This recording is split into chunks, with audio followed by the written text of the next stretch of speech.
Hello दोस्तों, कैसे हो आप? उम्मीद है सब बढ़िया होंगे, शानदार होंगे। और रेजिडेंशियल स्टेटस को बिल्कुल तुमने जीकेपीएल कर लिया होगा। सर जीकेपीएल जीकेपीएल क्या है? ये जीकेपीएल घोट के पी लेना है ना। उम्मीद है तुमने रेजिडेंशियल स्टेटस घोट के पी लिया होगा। राइट, कोई भी क्वेश्चन आएगा अब आप बहुत आसानी से सॉल्व कर सकते हैं। तो चलिए बढ़ाते हैं अपना अगला कदम एक नए सेक्शंस की तरफ। राइट, मुझे बताओ ये क्या है? सर ये पेन है। पेन? सर ये पेन है ना मुन्ना, ना ना, गुस्सा आ जाएगा मुझे। बोलो चॉकलेट है। बोलो चॉकलेट है, खाने के लिए नहीं बोल रहा, बोलो चॉकलेट है। आप कह रहे हो सर गुस्सा मत करो, चॉकलेट है। यानी कि हम ये बात पहले भी जानते हैं, इसी चीज को बोला जाता है डीम्ड। मानो या ना मानो, मानना पड़ेगा भैया चॉकलेट है। ऐसी सरकार ने क्या बोला? ऐसी सरकार ने बोला मान न मान मैं तेरा मेहमान। मानो या ना मानो, अब जो हम तुम्हें बोल रहे हैं वो जबरदस्ती इंडिया में इनकम है, यानी income deemed to be accrue or arise India.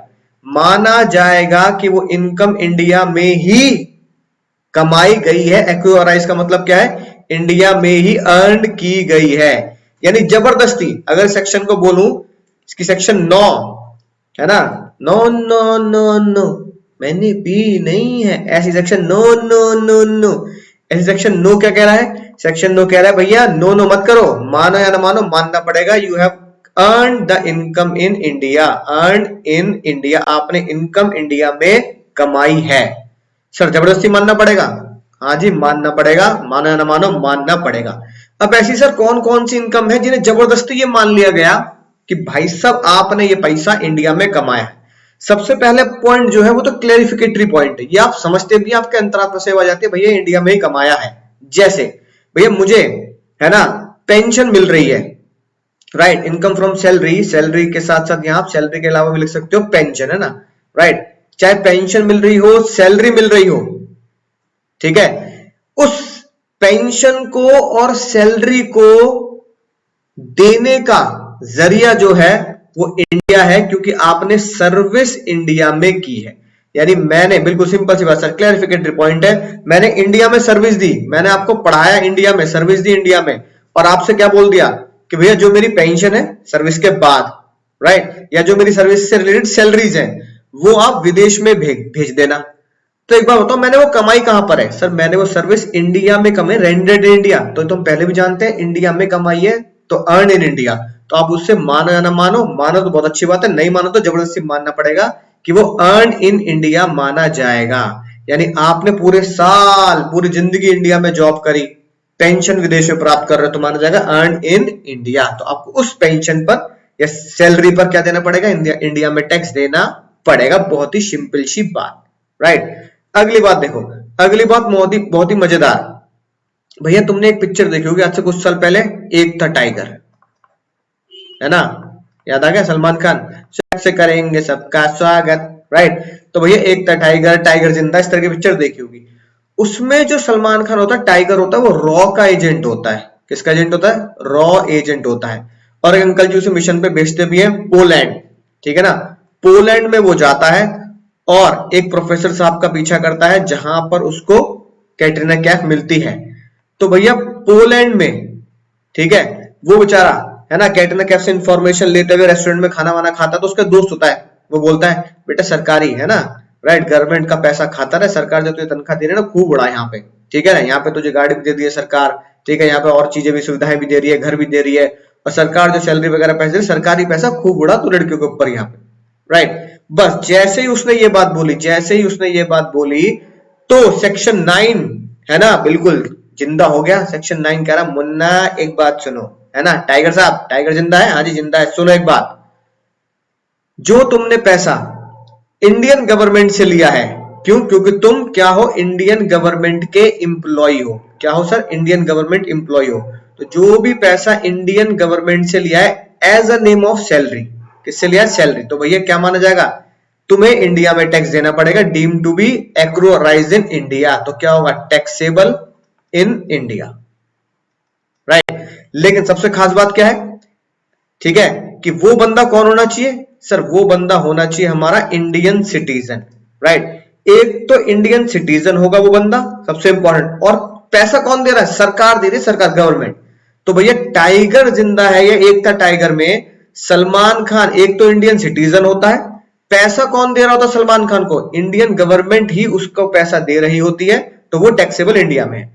लेकिन सलमान खान कह रहा है वहां पे जाके मुझे कुछ खर्चा पानी मिल गया, खर्चा पानी, है ना, राइट।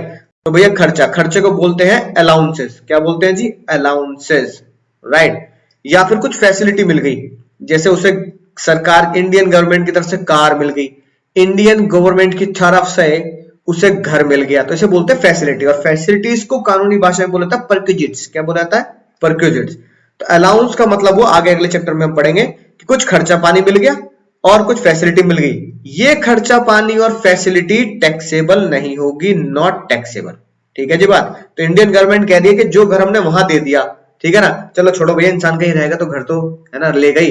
या फिर हमने जो छोटा मोटा खर्चा पानी ले लिया भैया, खाने पीने के लिए, घूमने फिरने के लिए, ट्रैवलिंग के लिए कुछ खर्चा दे दे भैया, इधर से उधर घूमेगा, इले पकड़, चल वो भी हमने मान लिया कि तूने अपने काम के लिए ना, अपनी ड्यूटी में निभाया। लेकिन भैया सैलरी जो सैलरी इंडियन गवर्नमेंट तुम्हें दे रही है उसका नेक्सस इंडिया से है, यानी उसका कंट्रोल किसके पास है? Control by government. उसका तो कंट्रोल इंडिया के पास है ना, क्योंकि इंडियन गवर्नमेंट उसके खाते में पैसा भेजेगी, है कि नहीं बात। तो इंडियन गवर्नमेंट ने बोला क्योंकि उसका नेक्सस इंडिया से, मेनली सैलरी का नेक्सस इंडिया से है।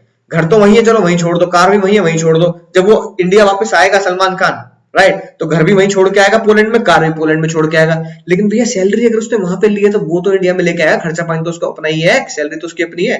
तो यहाँ पे क्योंकि इंडियन गवर्नमेंट का नेक्सस और कंट्रोल उसकी सैलरी पर पाया जाता है, इसलिए बोला गया, आपको अच्छा लगे बुरा लगे, मानो या ना मानो, सैलरी जो है वो टैक्सेबल होगी इंडिया में। मजा ही आ गया सर, ठीक है ना। तो देखो यही बात लिखी है सर। क्या लिखी है बात? सैलरी पेबल बाय गवर्नमेंट और Indian citizen for service rendered outside India. Service कहां दी है? आउटसाइड इंडिया दी है, right. However all the allowances and perquisites, यानी कि जितने भी अलाउंस हैं और परक्विजिट्स हैं, है कि नहीं बात, राइट। अलाउंस खर्चा पानी, परक्विजिट फैसिलिटी, जो उस सिटीजन ने रिसीव किया, यानी कि टाइगर ने रिसीव किया है, ठीक है ना। जो गवर्नमेंट एम्प्लॉय है, सबसे खतरनाक बात कि टाइगर को बस क्या मानना है? सरकारी मुलाजिम मानना है, गवर्नमेंट एम्प्लॉय है, वो फुल्ली एग्जेम्प्ट है, राइट। तो यही बात याद रखेंगे, सैलरी टैक्सेबल, खर्चा, कार, घर, फैसिलिटी, ये सारी की सारी चीजें एग्जेम्प्ट मानी जाएंगी। ठीक है सर, मजा ही आ गया।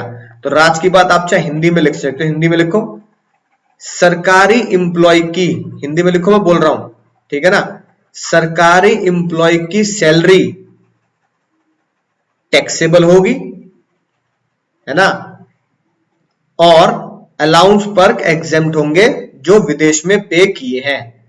लिख लिया? दोबारा बोल रहा हूं, सरकारी एम्प्लॉय की सैलरी तो टैक्सेबल होगी और अलाउंसेस और परक्विजिट्स एग्जेम्प्ट होंगे जो फॉरेन में, विदेश में पे किए हैं। ठीक है सर, मजा ही आ गया। ये थी आपकी आज की राज की बात, ठीक है सर। अगला देखो, अगली कहानी है सुपरमैन स्पाइडरमैन। सुपरमैन स्पाइडरमैन, अब भैया सुपरमैन है, सुपरमैन, ठीक है। सुपरमैन भैया एक बार इंडिया में आया शक्तिमैन से मिलने, है कि नहीं बात, और हाथ पांव जोड़ने किसके? हनुमान के।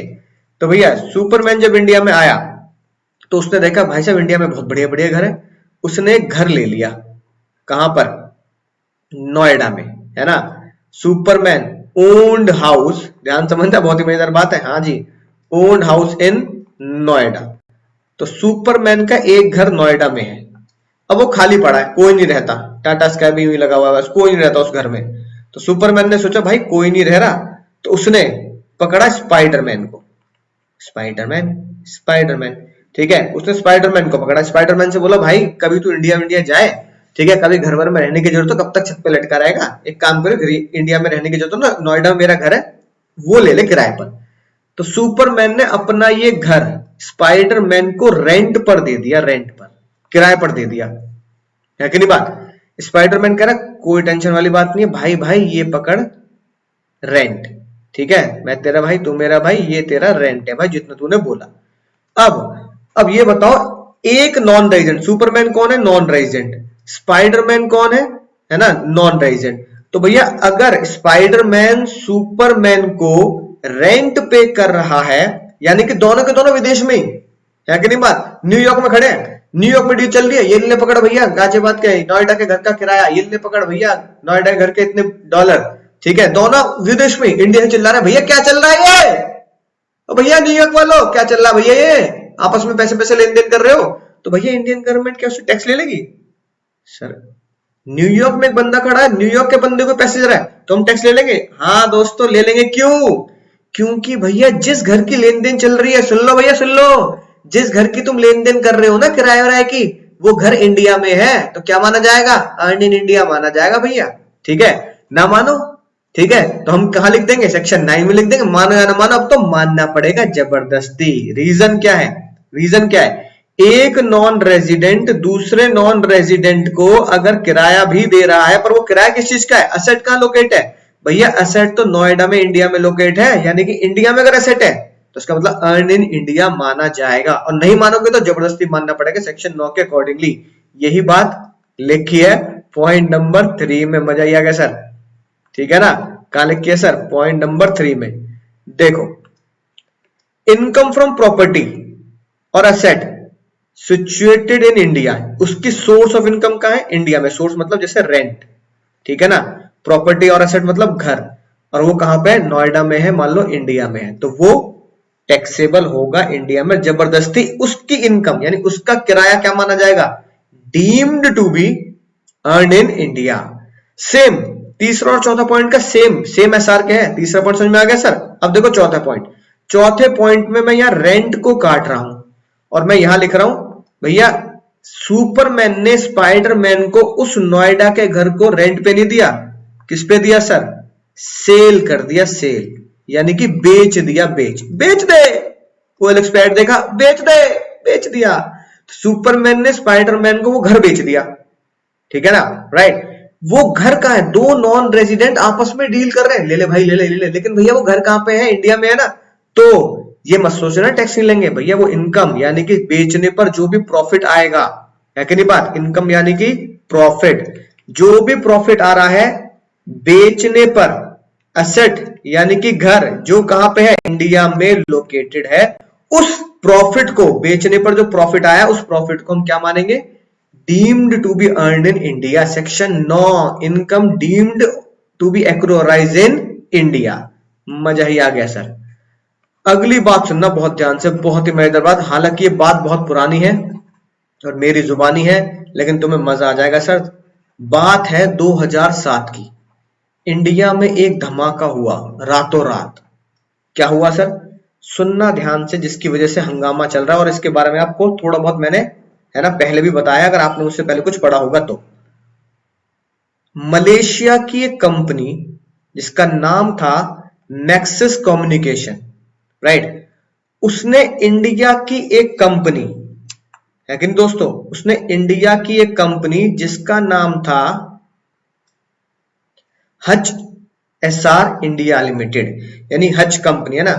वोडाफोन का डॉग आता था उसका, ठीक है, right, wherever you go our network follow, है ना? हच का छोटा सा पग आता था, पग।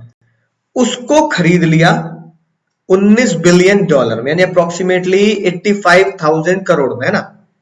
अप्रोक्सीमेट अमाउंट अगर देखें तो सर 85,000 करोड़, राइट, इतने रुपए में खरीदा मलेशिया की कंपनी ने।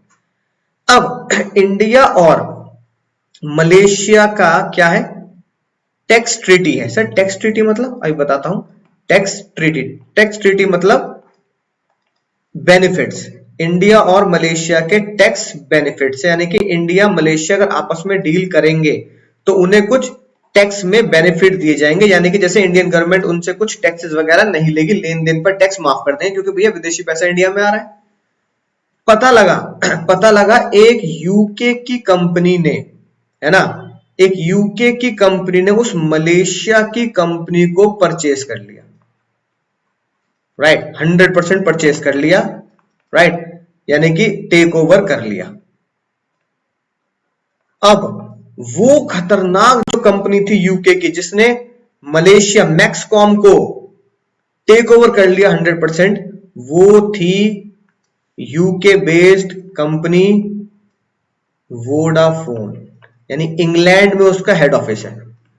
ओहो सर, ये कहानी यहां से शुरू हुई। लेकिन लेकिन मुद्दे की बात क्या थी कि इंडिया का और यूके का, या इंडिया का इंग्लैंड का उस टाइम पर कोई टैक्स ट्रीटी नहीं थी। There is no tax benefit agreement कि अगर आपको इस तरीके से कंपनी वगैरह परचेज करेंगे तो हम आपको कुछ इस तरीके से बेनिफिट देंगे, टैक्स वगैरह नहीं लेंगे, राइट।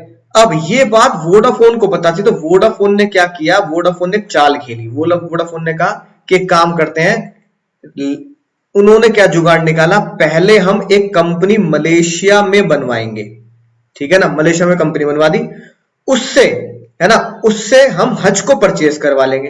तो एक तरीके से मलेशियन कंपनी क्या हो गई, ओनर हो गई हज की, मलेशियन कंपनी ओनर ऑफ हज।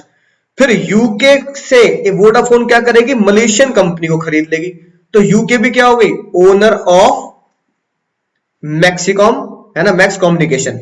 इनडायरेक्टली आपने पढ़ा भी है, इनडायरेक्टली सब्सिडी वाली बात होती है ना भैया, इसकी ओनर है ना UK, Vodafone is the owner of Malaysia company, Malaysia is the owner of Hutchison. Indirectly क्या बोला गया, इनडायरेक्टली क्या बोला गया, सब्सिडी वाले कॉन्सेप्ट से, Vodafone is Vodafone is owner of हज।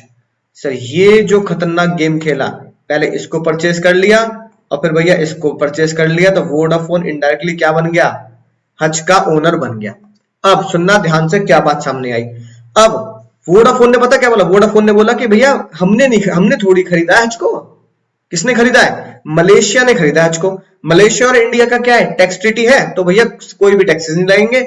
अगर ये डायरेक्ट परचेज होती तो टैक्सेस लगते। ये वाली बात एक पढ़े लिखे असेसिंग ऑफिसर ने, यानी कि इनकम टैक्स ऑफिसर ने ये बात पकड़ी और बोला, if Vodafone directly invest in Hutch, then Vodafone has to pay 11,000 crore rupees liability as a tax. 11,000 crore रुपए, भैया 11,000 करोड़ रुपए देने पड़ेंगे किसको, वोडाफोन को, अगर वोडाफोन डायरेक्ट हज को खरीदती। लेकिन वोडाफोन ने टैक्स बचाने के लिए 11,000 करोड़ रुपए की लाइबिलिटी बचाने के लिए क्या किया, डायरेक्ट नहीं खरीदा और मलेशिया की कंपनी खरीद के उससे हज को टेक ओवर कराया। अब ये बात वोडाफोन भी लड़ रहा है, ठीक है ना। वोडाफोन पे अब तक ये लाइबिलिटी 2007 से अब तक कैरी ऑन होकर अप्रोक्सीमेट 35,000 करोड़ रुपए पहुंच चुकी है। आजकल कितनी पहुंच चुकी है, 35,000 करोड़, राइट। अब ये लाइबिलिटी 35,000 करोड़ रुपए जो चल रही है, वो इंटरनेशनल कोर्ट में केस चल रहा है, इंटरनेशनल कोर्ट में केस चल रहा है कि भैया हाँ देना चाहिए। लेकिन इंडिया ने क्या किया, इंडिया ने, फाइनेंस मिनिस्टर ने क्या किया, पॉइंट नंबर 4 के नीचे एक्सप्लेनेशन डाल दी, ठीक है ना। हालांकि फाइनल में बहुत डिटेल में पढ़ते हैं बात, बस इतनी बात आपके लिए काफी है। क्या देखो एक्सप्लेनेशन क्या डाली, जो इसके ऊपर है ना बेस्ड है, मलेशियन कंपनी के ऊपर, सुनना ध्यान से। असेट और कैपिटल असेट, कोई भी, है ना, कोई भी असेट हो चाहे कैपिटल असेट हो, बीइंग अ शेयर या इंटरेस्ट, जैसे कि हिस्सा, कोई भी आपने हिस्सेदारी ली हो किस कंपनी में, कंपनी जो रजिस्टर्ड है आउटसाइड इंडिया, ठीक है ना। यानी वोडाफोन को क्या बोला, आपने कोई भी हिस्सेदारी ली, सुनना ध्यान से, वोडाफोन को बोला भाई साहब आपने कोई भी हिस्सेदारी ली एक कंपनी की जो इंडिया के बाहर रजिस्टर्ड है। इंडिया के बाहर कौन सी कंपनी रजिस्टर्ड है, मलेशियन कंपनी, कौन सी सर, मैक्सिस कम्युनिकेशन। आपने मैक्सिस कम्युनिकेशन की हिस्सेदारी खरीद ली, यानी कि उसे पूरा का पूरा परचेज कर लिया। उसकी जो हिस्सेदारी खरीदी है आपने, उसकी जो असेट्स आपने खरीदी है, ठीक है ना, वो क्या मानी जाएगी, डीम्ड टू और शेल ऑलवेज, आपको अच्छा लगे बुरा लगे, deemed to and shall always, यानी गुस्सा झलक रहा है किसका, फाइनेंस मिनिस्टर साहब का गुस्सा झलक रहा है। वो कह रहे हैं भैया deemed to and shall always भी डीम्ड टू माना जाएगा, और आपको अच्छा लगे बुरा लगे ऑलवेज हमेशा ही माना जाएगा कि वो असेट इंडिया में सिचुएटेड है, राइट। यानी आपने, किसने, वोडाफोन ने एक असेट खरीदी कंपनी की, यानी कंपनी की सारी असेट खरीदी जो कहां की है, मलेशिया की है कि नहीं बात, राइट। और उस मलेशियन कंपनी के पास जितनी भी असेट्स हैं वो कहां से डिराइव हुई हैं, उनकी वैल्यू डिराइव हुई है from asset located India, from business located India. Business कौन सा है, हज, ठीक है, समझ में आई ना बात। यानी कि इन शॉर्ट, अगर वोडाफोन ने एक कंपनी खरीदी है, उस कंपनी की सारी असेट कहां से डिराइव हुई है, उस कंपनी की सारी एसेट डायरेक्टली इनडायरेक्टली लिखा है ना, डायरेक्टली और इनडायरेक्टली, डायरेक्टली इनडायरेक्टली कहां से डिराइव हुई है, इंडिया से डिराइव हुई है। यानी कि आप डायरेक्टली इंडिया में खरीद लो, यानी लॉ पक्का कर दिया, ठीक है ना, राइट। या तो आप डायरेक्टली क्या करो, या तो सर आप डायरेक्टली इंडिया में खरीद लो, ठीक है, या इनडायरेक्टली इंडिया में खरीद लो। तो हम आपको भी क्या मानेंगे कि आपने एसेट कहां ली है, आपने एसेट इंडिया में ही परचेज की है, और उसके ऊपर जो भी टैक्स लायबिलिटी है वो आपको इंडिया में देनी पड़ेंगी। ठीक है जी बात, उम्मीद है बात समझ में आ चुकी होगी सर, मजा ही आ गया। लेकिन एक बात फाइनेंस मिनिस्टर साहब ने लिख दी, अगर वही वोडाफोन, सुनना ध्यान से, अगर वही वोडाफोन जो फॉरेन कंपनी है, ठीक है, वो इंडिया के बाहर डिविडेंड देती है, डिविडेंड वोडाफोन क्या कर रही है, पे कर रही है dividend outside India, outside India, यानी कि वोडाफोन ने डिविडेंड दिया किसको, इंडिया के बाहर, मान लो मलेशियन कंपनी के शेयर होल्डर को डिविडेंड दिया, तो ये डिविडेंड इंडिया में नहीं माना जाएगा, यानी इंडिया में टैक्स नहीं होगा। यानी एक foreign company paid dividend outside India, एक foreign company paid dividend outside India, it is not taxable in India. उम्मीद है दोस्तों बात समझ में आ चुकी होगी। एक फॉरेन कंपनी इंडिया की एसेट्स इनडायरेक्टली खरीद लेती है, किसी और कंपनी को बनाती है, उससे इंडिया की एसेट खरीदती है और फिर उसी कंपनी को परचेस कर लेती है। जैसे वोडाफोन ने मलेशियन कंपनी को परचेस किया और मलेशियन कंपनी से हज को खरीदवा लिया, तो ये माना जाएगा आपने एसेट इंडिया में खरीदी और वोडाफोन को इंडिया में टैक्स देना पड़ेगा।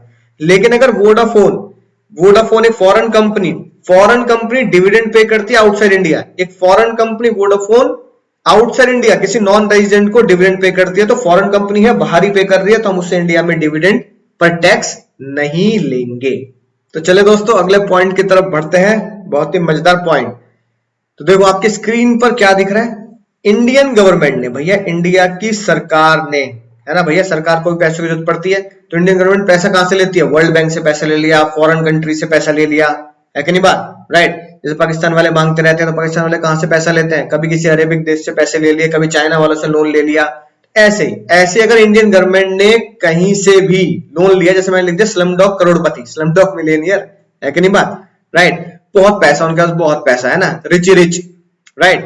तो भैया ऐसे लोगों से अगर पैसा लिया है, वैसे तो इंडिया में एक बहुत ही बढ़िया है ना जोक चलता है, एक बार वर्ल्ड बैंक की अगर बात करें तो आपको पता है वर्ल्ड बैंक कौन है, एक बार एक बंदे का पर्स खो गया, जिसको वो पर्स मिला वो तो वर्ल्ड बैंक है, वर्ल्ड का सारा पैसा उसके पास है, लेकिन वो पर्स किसका था, पता किसका, रजनीकांत का, है कि नहीं बात। तो भैया रजनीकांत के बहुत जोक बने हैं, तो भैया रजनीकांत का पर्स था। भैया जब नॉर्थ इंडिया में सर्दी पड़ती है कि नहीं बात, दिसंबर जनवरी में, तो हमें रजनीकांत को कहना पड़ता है, अरे रजनी सर एसी बंद कर लो, बर्फ पड़ रही है कि नहीं बात। तो भैया बड़े खतरनाक जोक बनते हैं रजनीकांत पर, राइट।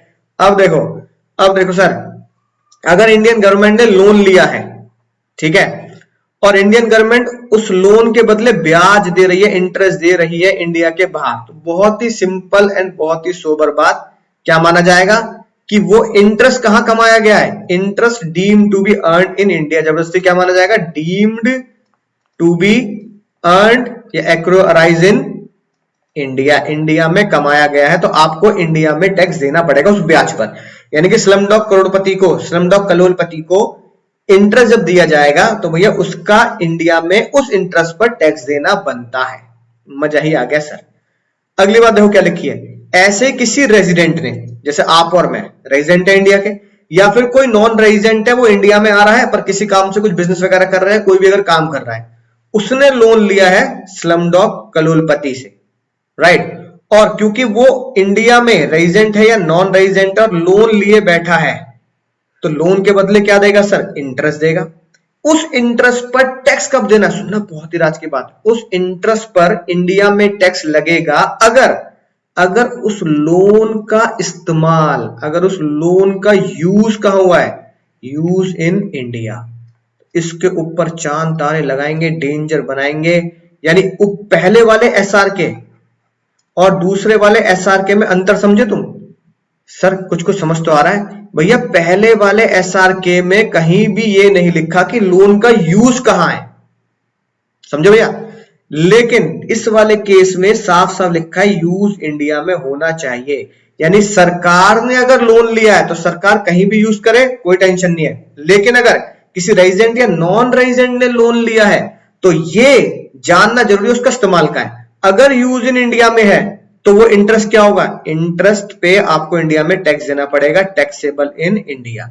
अगर सर आपके अंतरात्मा से आवाज आ रही है, अगर सर उसका यूज इंडिया से बाहर है, राइट, तो यहां लिख देता हूं, चलो, अगर लोन का यूज इंडिया से बाहर है, इफ यूसेज आउटसाइड इंडिया, तो भैया अगर यूसेज आउटसाइड इंडिया है then there is no income accrue or arise in India, यानी कि वो इंडिया में एक्रोराइज नहीं हुई, इंडिया में नहीं कमाई, ये मानेंगे और इंडिया में उसे टैक्स नहीं देना, राइट। तो ये आप साइड में लिख सकते हैं।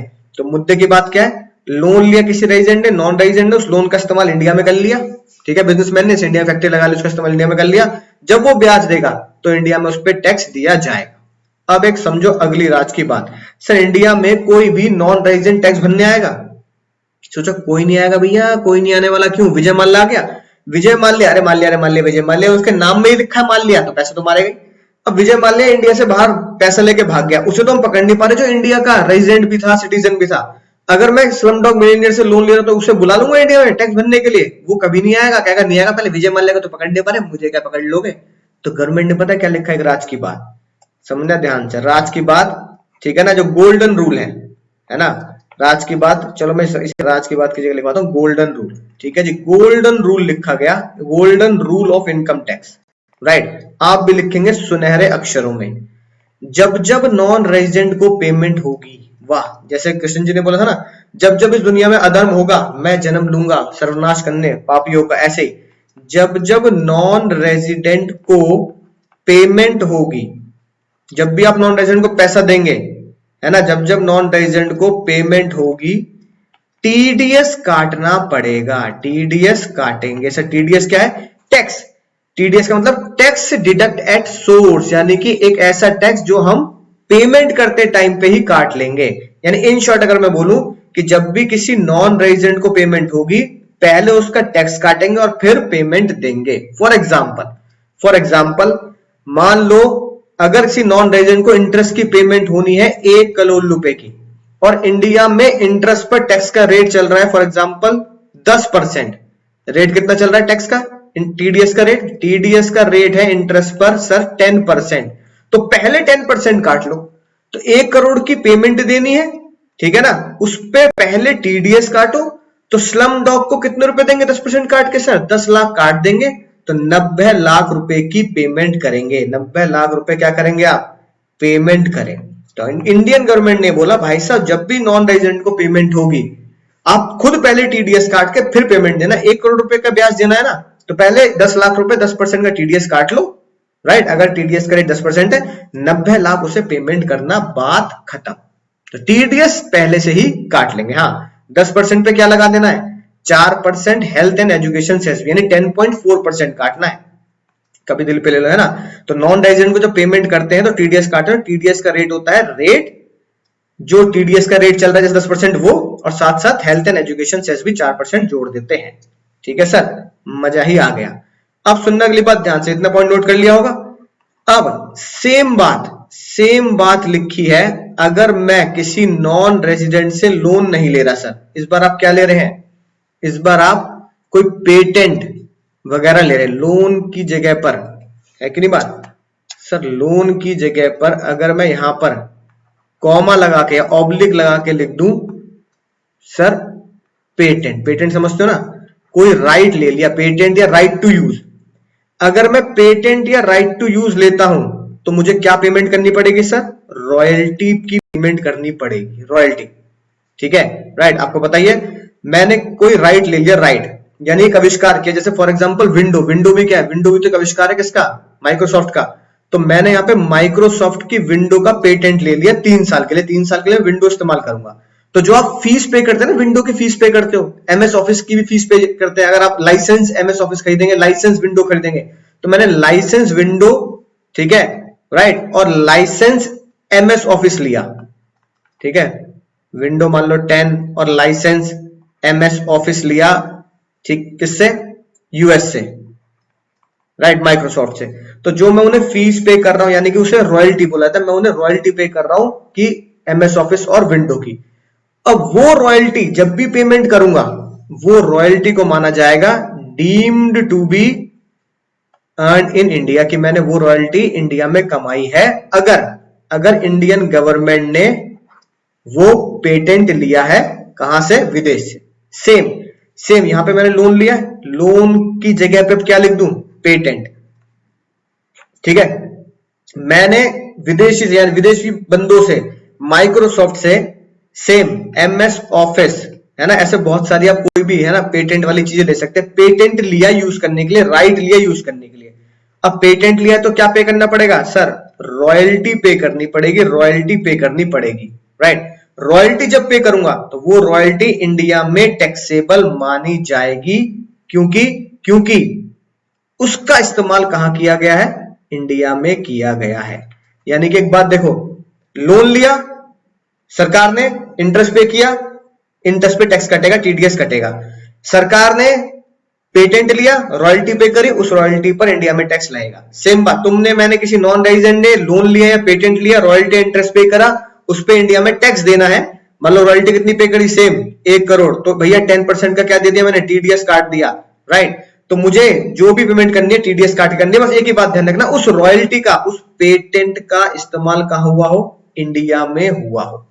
ठीक है, यानी सारी चीजें एकदम सेम है, सिर्फ वर्ड बदल गए, वर्ड बदल गए। तीसरा शब्दों का इस्तेमाल शब्दों में चेंज करूंगा, ध्यान रखना। इस बार गवर्नमेंट ने स्लम डॉग करोड़पति से ना ही लोन लिया ना ही पेटेंट लिया, क्या लिया सर, टेक्निकल सर्विस ले ली, टेक्निकल सर्विस। क्या लिया सर, टेक्निकल सर्विस। जैसे हमने जापान से, फॉर एग्जांपल जैसे हमने जापान से दिल्ली में मेट्रो बनवाई, तो जापानीज कंपनी है, जापानीज कंपनी ने जापान से इंडिया में आकर मेट्रो बनाई, तो उन्होंने टेक्निकल सर्विस दी इंडिया में कि वो चलती कैसे, मेट्रो रेल चलेगी कैसे। ठीक है, अब जो मेट्रो रेल चलेगी इंडिया में, लोगों को सर्विस दी जाएगी, सिखाया जाएगा। हम जापान को क्या पे करेंगे, जापान को पे करेंगे फीस। क्या पे करेंगे, फीस। यानी कि इंडियन गवर्नमेंट ने इस बार टेक्निकल सर्विस ली, जिसकी फीस पे करी, वो फीस क्या मानी जाएगी, deemed to be earn in India, India में कमाई गई और उस पे इंडिया में टैक्स देना पड़ेगा, यानी TDS कटेगा। शेम टू शेम इस बार मैंने स्लम डॉग करोड़पति से क्या लिया, रेजिडेंट ने या नॉन रेजिडेंट ने क्या लिया, टेक्निकल सर्विस ली। टेक्निकल सर्विस कि भैया मशीन चलती कैसे है, उसे काम कैसे करना है, कैसे चलाना है, सारी चीजें। और हमने टेक्निकल सर्विस के बदले बाहर कंट्री में, जापान में या स्लम डॉग करोड़पति को क्या दिया सर, फीस पे करी।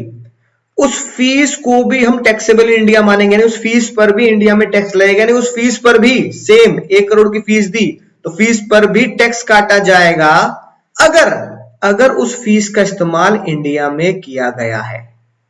कहां किया गया, इंडिया में किया गया है। मजा ही आ गया सर, एक SRCA से 3 शिकार, यानी आपने इनडायरेक्टली पता कितने लॉ पढ़ लिए, 3 के 3 लॉ पढ़ लिए, नहीं 3 पॉइंट पढ़ लिए। पहला पॉइंट नंबर 6, लोन लिया, ब्याज पे किया, उस ब्याज को इंडिया में कमाया माना जाएगा, आपको इंडिया में टैक्स देना है। ठीक है जी बात, मजा ही आ गया सर, राइट। पॉइंट नंबर 7, आपने पेटेंट लिया, राइट, और क्या पे करी, रॉयल्टी पे करी, रॉयल्टी इनकम इंडिया में मानी जाएगी, इंडिया में उस रॉयल्टी पे टैक्स देना है, चाहे वो गवर्नमेंट हो, चाहे वो रेजिडेंट या नॉन रेजिडेंट हो। तो पेटेंट और रॉयल्टी और लोन के लिए ब्याज पे किया। ठीक है सर। पॉइंट नंबर 9, आपने विदेश से, इंडियन गवर्नमेंट ने विदेश से टेक्निकल सर्विस ली, फीस पे करी, उस फीस पर इंडिया में टैक्स देना है, इस्तेमाल कहीं भी हो कोई मुद्दा नहीं है। ऐसे ही मैंने किसी नॉन रेजिडेंट ने इंडिया में टेक्निकल सर्विस ली और उस फॉरेनर को फीस पे करी, उस फीस पर इंडिया में टैक्स लगेगा, यानी TDS कटेगा, अगर वो टेक्निकल सर्विस, लोन या पेटेंट इंडिया में क्या किया गया, इस्तेमाल किया गया है। ठीक है सर, मजा ही आ गया। यानी एक SRK बनाएंगे, इसमें आपके तीनों पॉइंट कवर है, दूसरे SRK बनाएंगे, इसमें भी आपके तीनों पॉइंट कवर है। सर वो तीनों पॉइंट है क्या, वो देखते हैं ध्यान से। देखो क्या लिखी है बात, तीनों पॉइंट आपके कवर हो चुके हैं। पॉइंट नंबर 5 देखो क्या लिखा है, इंडियन गवर्नमेंट ने क्या किया है, इंटरेस्ट पे किया है, या रेजिडेंट ऑफ इंडिया ने इंटरेस्ट पे किया है। ठीक है, क्या माना जाएगा, deem to be earn in India, India में माना जाएगा। इंटरेस्ट पेएबल और मनी बोरोड है ना, जिसके लिए मैंने इंटरेस्ट लिया है, मनी लिया है, वो यूज हुआ हो इंडिया में, यूज फॉर द बिजनेस और प्रोफेशन इन इंडिया, राइट। ऐसी नॉन रेजिडेंट ने क्या किया, इंडिया में काम करने के लिए लोन लिया और इंटरेस्ट पे कर रहा है, लेकिन क्या रखना है, उस लोन का इस्तेमाल कहां हो रहा है, यानी मनी का लोन का इस्तेमाल हो रहा है इंडिया में। तो वो ये सर के समझा के बाद। अब देखो पॉइंट नंबर 5 में और 6 में सिर्फ और सिर्फ जो मैं हाईलाइट कर रहा हूं, ठीक है ना, उसी का चेंज है, बाकी word to word same to same है।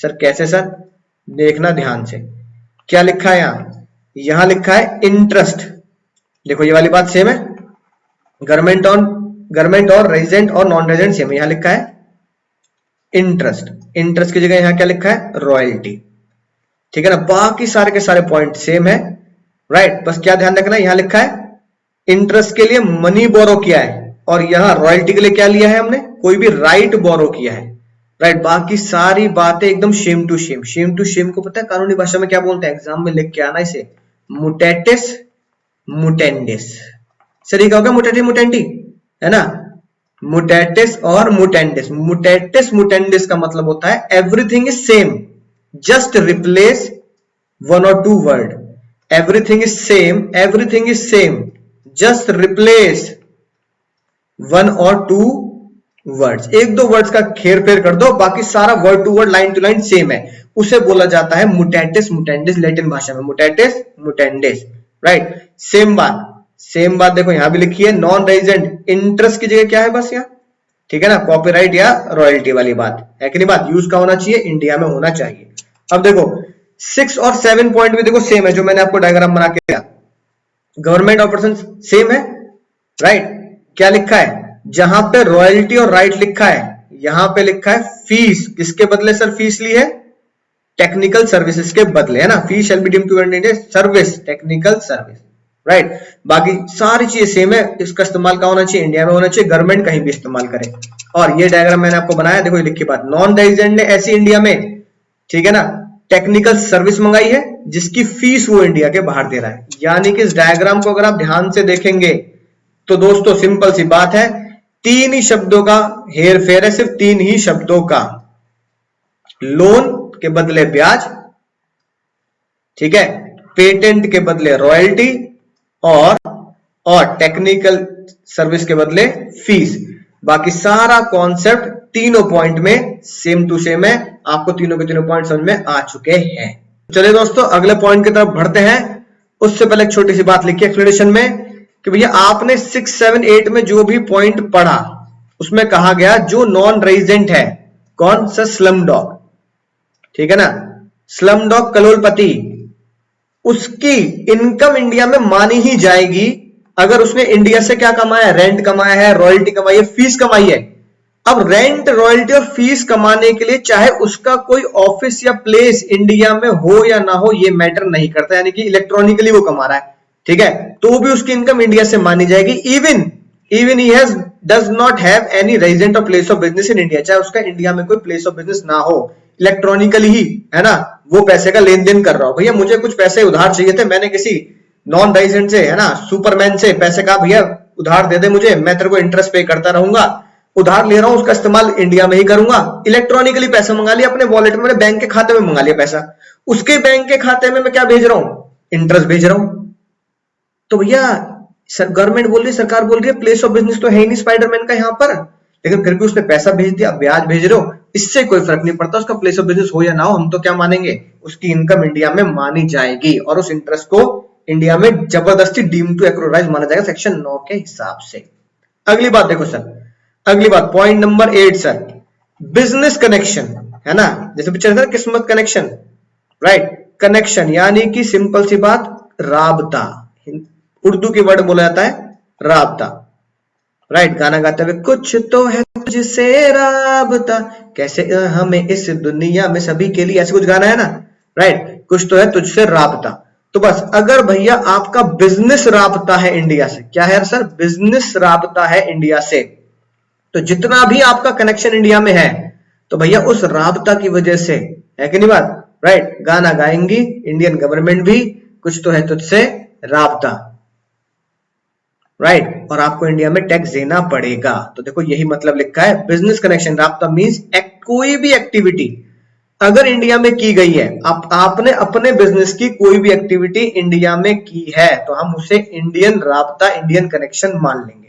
फिर लोगों ने पूछा भैया बता तो दो राब्ता कब निकलेगा, तो भैया सरकार ने बोला, फाइनेंस मिनिस्टर ने बोला भैया राब्ता निकलेगा अगर आपका कोई ब्रांच इंडिया में है तो आपका इंडिया से राब्ता है, आपका कोई एजेंट है इंडिया में जो आपके बिहाफ पे आपके कॉन्ट्रैक्ट कंक्लूड कर देता है, यानी आपके बिहाफ पे कॉन्ट्रैक्ट फाइनल कर देता है, इंडिया में एजेंट है जो फाइनल करता है, तो इसका मतलब आपका राब्ता इंडिया में।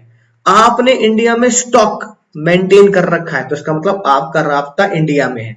आपने भैया इंडिया में सब्सिडरी कंपनी खोल रखी है, आपका राब्ता इंडिया में है। सैमसंग के लिए क्या बोले, सैमसंग के लिए, सैमसंग ने भैया एशिया की सबसे बड़ी फैक्ट्री इंडिया में लगाई हैदराबाद में, इसका मतलब फैक्ट्री इंडिया में लगा ली, अब तो एप्पल ने भी लगा ली, ठीक है, तो भैया आपका राब्ता इंडिया में है।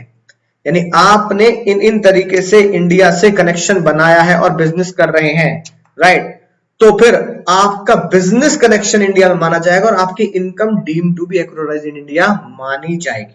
अब मान लो भैया टेस्ला आई, टेस्ला समझना ध्यान से, राइट, टेस्ला कह रही है कि भैया हमने इंडिया में फैक्ट्री लगाई, इंडिया में बस क्या कर रहे हैं, सेल कर रहे हैं कार। तो अगर मैं इंडिया में कार सेल कर रहा हूं तो कार की सारी चीजें, सारा का सारा प्रोसेस इंडिया में ही टैक्सेबल कर दे, बताना जरा, ना मुन्ना ना। तो टेस्ला कहेगी हम नहीं आ रहे भाई, हम नहीं खेल रहे तुम्हारे यहाँ। तो इंडियन गवर्नमेंट ने कहा भाई साहब, अरे भाई साहब कहां भाग रहे, रुको तो पूरी बात तो सुन लो। राब्ता का मतलब ये नहीं होता कि जितना भी तुमने इंडिया या इंडिया से बाहर भी कमा लिया उन्हें उस पर भी हम टैक्स मांग लेंगे। राब्ता का मतलब है जितना तुम्हारा इंडिया से कनेक्शन है ना, उस कनेक्शन से जो भी पोर्शन का बनता है उस पोर्शन पे टैक्स दे दो। सर जैसे फॉर एग्जाम्पल है ना, लिखवा रहा हूं साथ साथ लिख रहे ना, in India, for example in India Tesla, Tesla को टी लिख रहा हूं, हैज ओनली सेल्स ऑफिस, ठीक है ना, but manufacturing unit, right, is in US, है ना, फॉर एग्जांपल मैन्युफैक्चरिंग यूनिट कहां है उनका, यूएस में है, ठीक है ना। Total profit to Tesla, right, not total profit to Tesla not to be taxed in India, सारा का सारा प्रॉफिट इंडिया में टैक्स नहीं होगा, not to be taxed in India. क्यों, because all activity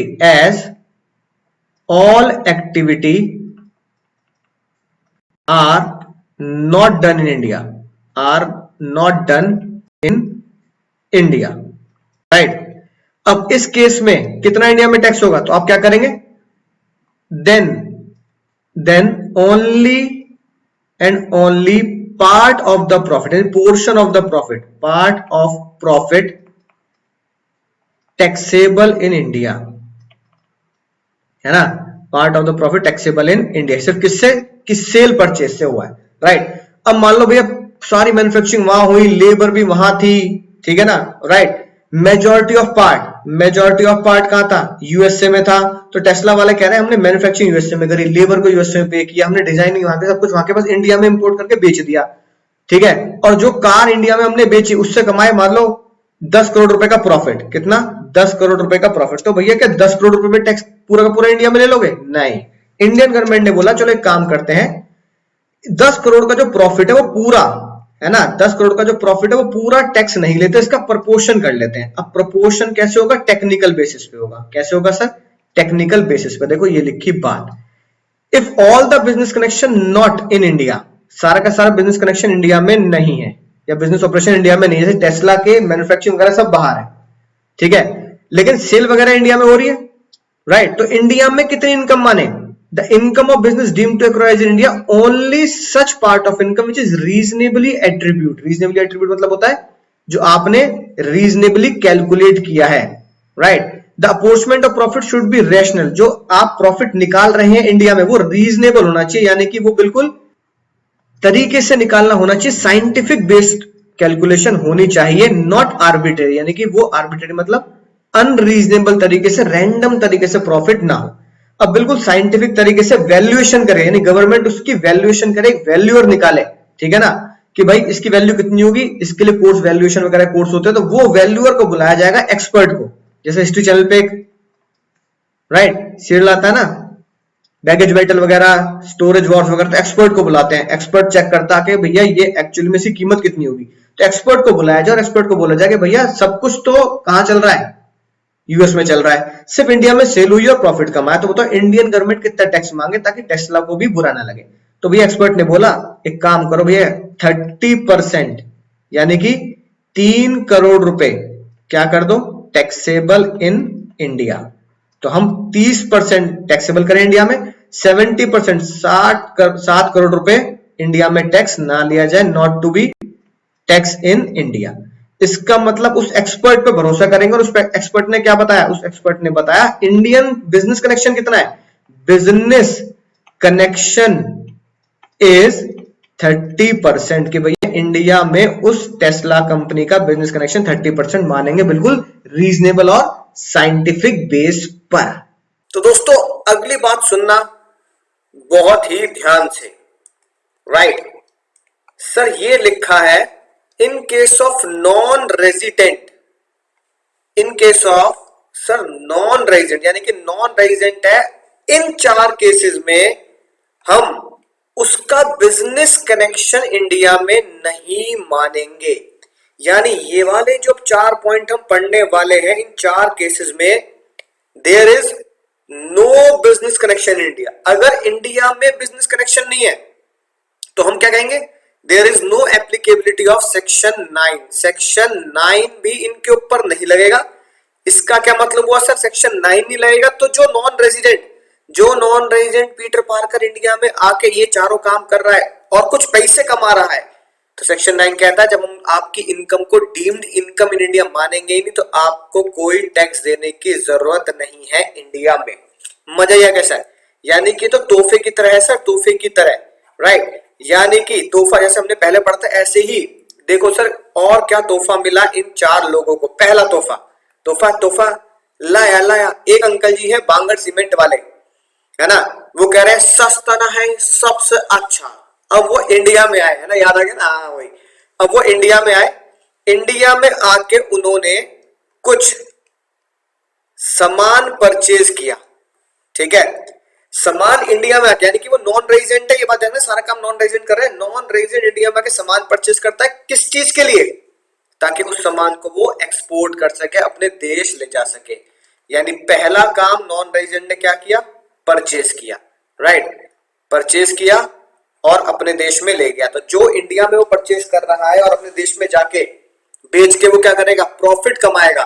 तो फाइनेंस मिनिस्टर साहब ने बोला भाई साहब आपने भले ही इंडिया में परचेज किया हो, तो बिजनेस कनेक्शन तो इंडिया से हो गया ना, कि हमने सामान इंडिया से परचेज किया तो बिजनेस कनेक्शन हो गया, लेकिन आप भैया विदेश में जाके बेचोगे बेचो, कोई टेंशन वाली बात नहीं है, हमें तो इस बात की खुशी है भैया विदेशों में इंडिया का माल बिक रहा है, लोग इंडिया का माल पसंद कर रहे हैं, राइट। बांगड़ सीमेंट वाला एग्जांपल तो मैंने मजाक में ले लिया। जैसे इंडिया में मसाले, आपको तो बहुत सारे फॉरेनर्स इंडिया में आते हैं और इंडिया के मसाले विदेश में लेके जाते हैं, राइट। एक रिसर्च में तो ये प्रूव भी किया गया है, अगर किसी को बेस्ट मैथमेटिशियन बनना है वर्ल्ड का, तो वो इंडियन मसाले खाना शुरू करे बचपन से ही, है कि नहीं बात, रामानुज की तरह, राइट। तो इंडियन मसाले आप खाएंगे तो उस रिसर्च में ये प्रूफ हो गया कि जो लोग इंडियन मसाले खाते हैं वो दिमाग से मैथमेटिशियन होते हैं, दिमाग से तेज होते हैं। बिल्कुल बढ़िया, मजा आएगा सर। अगला तो खैर पूरी दुनिया में ही कॉमन है, अगर कोई भी पर्सन इंडिया में आ रहा है और वो पर्सन कौन होगा, नॉन रेजिडेंट, क्या करने आ रहा है सर, न्यूज कलेक्ट करने आ रहा है। जैसे भैया BBC वर्ल्ड है ना, तो भैया BBC वर्ल्ड वाले इंडिया में न्यूज है ना कलेक्ट करने आ रहे हैं, राइट। तो कोई भी पर्सन इंडिया में न्यूज कलेक्ट करने आ रहा है और वो न्यूज कलेक्शन हो रहा है नॉन रेजिडेंट के द्वारा, जो क्या काम करता है, न्यूज एजेंसी चलाता है, न्यूज़पेपर में न्यूज छापता है, मैगजीन वगैरह जर्नल वगैरह प्रिंट करता है, और वो न्यूज इंडिया में आके कलेक्ट कर रहा है। तो इंडिया में आके कलेक्ट करने के बाद वो अपने देश में जाके बेचेगा भी, तो भी हम उसका बिजनेस कनेक्शन इंडिया में नहीं मानेंगे। जैसे भैया इंडिया ऑस्ट्रेलिया, इंडिया इंग्लैंड के इंडिया में मैच हुए, तो बहुत सारे फॉरेन जर्नलिस्ट इंडिया में आते हैं, रिपोर्टिंग करते हैं और ऑस्ट्रेलिया में जाके बताते हैं भैया इंडिया में ऐसा हुआ ऐसा हुआ, है कि नहीं बात। तो भैया न्यूज कलेक्शन है, आप न्यूज कलेक्शन टैक्स फ्री माने जाते हैं, कहीं भी बेचो, कोई टेंशन वाली बात नहीं है। अगला पॉइंट, अगला बढ़ावा दिया गया सर फिल्म इंडस्ट्री को, ठीक है। पूरे फॉरेनर के जितने भी है ना फिल्म मेकर हैं, उन्हें कहा गया भाई साहब इंडिया में आओ, फिल्म बनाओ, इंडिया में शूटिंग करो, राइट। जैसे कि इंडिया में एक फिल्म शूट हुई थी, पूरा का पूरा क्रू बाहर का था, एक आध जने इंडिया के थे, स्लम डॉग मिलेनियर, आजा आजा जिंद शाम में आने के तले आजा जय हो, तो भैया वही, तो भैया स्लम डॉग मिलेनियर में ही, राइट, आपको ये बात देखने को मिलेगी कि सारी की सारी शूटिंग कहां हुई थी, इंडिया में हुई थी। सारे के सारे लोग कौन से थे, विदेशी थे, ऑस्कर भी जीता, हालांकि उसमें रणबीर कपूर इंडियन थे और ए आर रहमान को भी ऑस्कर मिला था। लेकिन सबसे बड़ा फायदा क्या हुआ, आपने जो इंडिया में आके शूटिंग करी, उन लोगों को स्लमडॉग मिलियनेयर जिन्होंने बनाया उनको क्या फायदा हुआ, उन लोगों ने इंडिया में आके शूटिंग करी, तो उनकी जो शूटिंग थी इंडिया में आकर, अगर अगर कोई भी बंदा ये बात पूरी कर देता है, तो फिर जो भी वो इंडिया में आके शूट कर रहे हैं और फॉरेन में दिखा के पैसे कमा रहे हैं, तो हम उनका बिजनेस कनेक्शन, बिजनेस का राबता, ठीक है, इंडिया में नहीं मानेंगे। बस क्या किन बातों का ध्यान रखना है, सबसे पहली बात तो ये ध्यान रखनी है, अगर कोई फॉरेनर इंडिया में आके शूट कर रहा है और वो इंडिविजुअल है कि नहीं बात, राइट, तो वो इंडियन सिटीजन ना हो, ठीक है जी बात, तो वो इंडियन सिटीजन ना हो। ये बात किसके लिए लिखी गई है, मेनली ये बात लिखी गई है जो यूट्यूब वगैरह पे भी फिल्में बना लेते हैं, है ना, और यूट्यूब पे रिलीज कर देते हैं, तो ये बात ध्यान में रखी गई, यूट्यूब को दिमाग में रखकर, राइट। अगर कोई फॉरेनर इंडिया में आके शूट कर रहा है और उसकी एक फर्म है, पार्टनरशिप, तो जो भी इंडिया में आके शूट कर रहे हैं उस फर्म का कोई भी पार्टनर इंडियन सिटीजन या इंडियन रेजिडेंट नहीं होना चाहिए। इंडिविजुअल की बात है तो सिटीजन नहीं होना चाहिए, पार्टनर की बात है तो ना ही सिटीजन ना ही रेजिडेंट होना चाहिए, इंडिया में वो 182 दिन इस तरह से ना रुका हो। और अगर कोई कंपनी है, और अगर कोई फॉरेन की कंपनी है और इंडिया में आके, है ना, शूट करे, से फॉरेन कंपनी ना, वार्नर ब्रॉस, कई बार उनके शेयर बनाता, शेयर धारता भी है, राइट। तो भैया अगर कोई बाहर की कंपनी भी है और इंडिया में आके शूट कर रही है, तो उस कंपनी की शूटिंग का बिजनेस कनेक्शन हम इंडिया में नहीं मानेंगे, अगर उस कंपनी का कोई भी शेयर होल्डर, बस क्या शर्त याद रखनी, कोई भी शेयर होल्डर सिटीजन या इंडियन रेजिडेंट नहीं होना चाहिए, राइट। यानी कि वार्नर ब्रॉस के अगर कोई भी शूटिंग इंडिया में होती है तो हम उसका बिजनेस कनेक्शन इंडिया में बिल्कुल नहीं मानेंगे। बस एक बात ध्यान रखना, उसका एक भी शेयर होल्डर इंडियन नहीं होना चाहिए, single share holder should not be citizen और रेजिडेंट, राइट, यानी कि इंडियन सिटीजन और रेजिडेंट नहीं होना चाहिए। और चौथी बात अगली है सर फॉरेन कंपनी, राइट, यानी इन चारों में अगर आप देखें तो कॉमन पॉइंट क्या है, ये भी नॉन रेजिडेंट है, ये भी नॉन रेजिडेंट है, ये भी नॉन रेजिडेंट है, और फॉरेन कंपनी कह दी तो भैया वो भी क्या है, नॉन रेजिडेंट ही है। यानी कि सबके लिए कॉमन सा, है ना, एक पॉइंट है, all four are non resident, बस ये बात ध्यान रखना। अब एक फॉरेन कंपनी हीरा व्यापारी है, क्या बात, हीरा है सदा के लिए, इंडियन नहीं, फॉरेन का कोई हीरा व्यापारी है, राइट, और वो कंपनी का क्या काम है, डायमंड वगैरह काम है, और वो इंडिया में पता क्या कर रहे हैं, इंडिया में डिस्प्ले कर रहे हैं, सिर्फ दिखा रहे हैं, ठीक है ना, क्या डिस्प्ले कर रहे हैं, वो भी अनकट एंड अनअसॉर्टेड डायमंड, यानी कि जब डायमंड की माइनिंग से जब डायमंड निकलता है तो वो बिल्कुल ऐसा नहीं होता कि बिल्कुल क्या कहते हैं इस तरह की शेप का होगा, बिल्कुल यू हार्ट टाइप की शेप का ऐसा होगा, डायमंड चमचमाता होगा, है ना, राइट, और पीछे से गाना बज रहा होगा, हीरा है सदा के लिए, ना मुन्ना, ऐसा नहीं होता, वो तो पत्थर की तरह होता है, ऐसा टेढ़ा मेढ़ा सा, है कि नहीं बात, राइट। अगर आप गूगल करेंगे तो डायमंड की शेप बिल्कुल ऐसी मिलेगी आपको, टेढ़ी मेढ़ी पत्थर की तरह, उसे तराश के, वाह, है कि नहीं बात, ये बड़ो उसे तराश के एक शेप दी जाती है। तो वो फॉरेन की कंपनी जिनका डायमंड का बिजनेस है, वो इंडिया में जो डिस्प्ले कर रहे हैं, वो डिस्प्ले वो अनकट डायमंड का कर रहे हैं, अनकट या अनअसॉर्टेड, यानी कि एक तरीके से वो जो इंडिया में डिस्प्ले कर रहे हैं वो बिल्कुल रॉ डायमंड है, यानी कि वो क्या कहते हैं बनावटी डायमंड बना के डिस्प्ले वाला नहीं है, वो रॉ डायमंड है, ठीक है। अगर आप रॉ डायमंड का डिस्प्ले इंडिया में करते हैं तो आपका जो डिस्प्ले इंडिया में हो रहा है, हालांकि दिख तो रहा है कि इंडिया से कनेक्शन है क्योंकि इंडिया में ही दिखाया जा रहा था, हम उसका बिजनेस कनेक्शन इंडिया में नहीं मानेंगे। नॉन रेजिडेंट अगर ये 4 ऑपरेशन करता है तो it shall not be treated as business connection, और बिजनेस कनेक्शन इंडिया में नहीं है तो सेक्शन 9 नहीं लगेगा, आपको इंडिया में टैक्स देने की जरूरत नहीं है।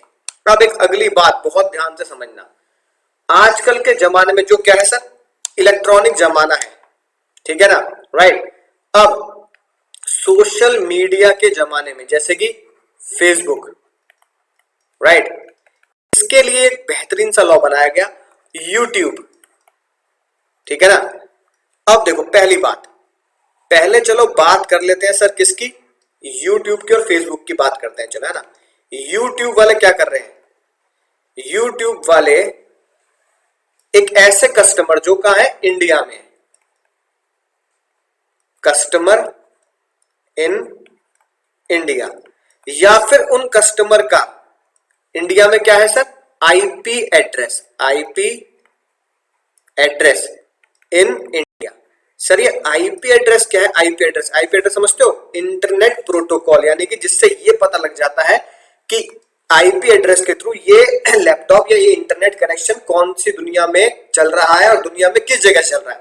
तो अगर मैं आपको इंटरनेट के थ्रू पढ़ा रहा हूं तो आईपी एड्रेस के थ्रू पता लग जाएगा कि मेरा घर कहां पे, मेरी लोकेशन कहां पर है, राइट।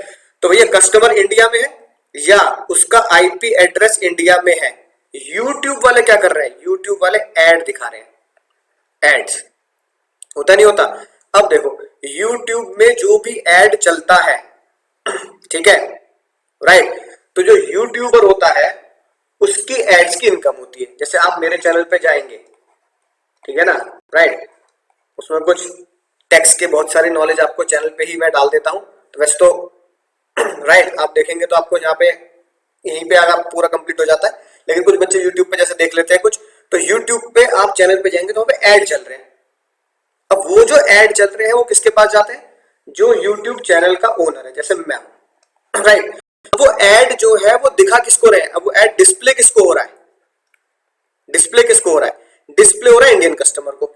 ऐसी एक यूट्यूबर है, ठीक है, मिस्टर ओबामा, ओबामा ओबामा, ठीक है ना। अब ये जो मिस्टर ओबामा यूट्यूबर है, ऐसे बहुत सारे यूट्यूबर हैं जो फॉरेन में काम करते हैं, लेकिन लेकिन उनके व्यूअर्स कहां हैं, इंडिया में। ऐसे बहुत सारे फॉरेन के यूट्यूबर्स हैं, ये मैंने भी सब्सक्राइब कर रखा है, अब मैं सब्सक्राइब कर रहा हूं तो मैं उनके यूट्यूब वीडियो देख रहा हूं तो उसमें ऐड भी चल रहा है। अब वो ऐड की इनकम कहां जा रही है, फॉरेन जा रही है। अब ऐड की इनकम फॉरेन जा रही है, ऐड डिस्प्ले का हो रहा है, ऐड डिस्प्ले हो रहा है customer in India, Indian customer को डिस्प्ले हो रहा है, या एक ऐसे आईपी एड्रेस पे डिस्प्ले हो रहा है जो इंडिया में है।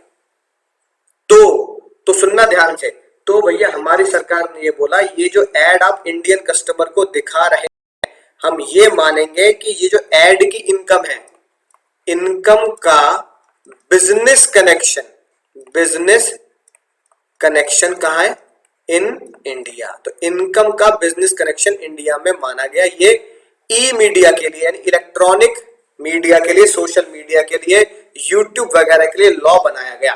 तो क्या रखेंगे, अगर किसी यूट्यूबर का आपने सब्सक्रिप्शन ले रखा है, सब्सक्राइब कर रखा है, और उसके ऐड आपको दिखाए जा रहे हैं, तो ऐड क्योंकि इंडियन कस्टमर को दिखाए जा रहे हैं या ऐसे आईपी एड्रेस पे दिखाया जा रहा है जो इंडिया का है, तो वो ऐड कमाने वाले की इनकम मानी जाएगी, उसने बिजनेस कनेक्शन इंडिया से किया है। अब इसकी दिक्कत पता क्या है, पकड़ोगे कैसे, बना तो दिया लो आपने, भैया पकड़ोगे कैसे इन्हें, ये तो बता दो। मिस्टर ओबामा है, उनका चैनल मैंने सब्सक्राइब कर रखा है और मैं उनका चैनल देखता हूं, तो मेरे आईपी एड्रेस पे वो ऐड चलते हैं और वो ऐड की इनकम से पैसे कमा लेते हैं। अब ओबामा को पकड़ोगे कैसे कि तेरा बिजनेस कनेक्शन इंडिया में है, तो हमें क्या कर, अपनी इनकम पर टैक्स दे। एक तो ये मुश्किल, और ऊपर से ओबामा ने कितने ऐड फॉरेन में डिस्प्ले करके कमाए हैं और कितने ऐड इंडिया में डिस्प्ले करके कमाए हैं, ये बाइफरकेशन कैसे होगी।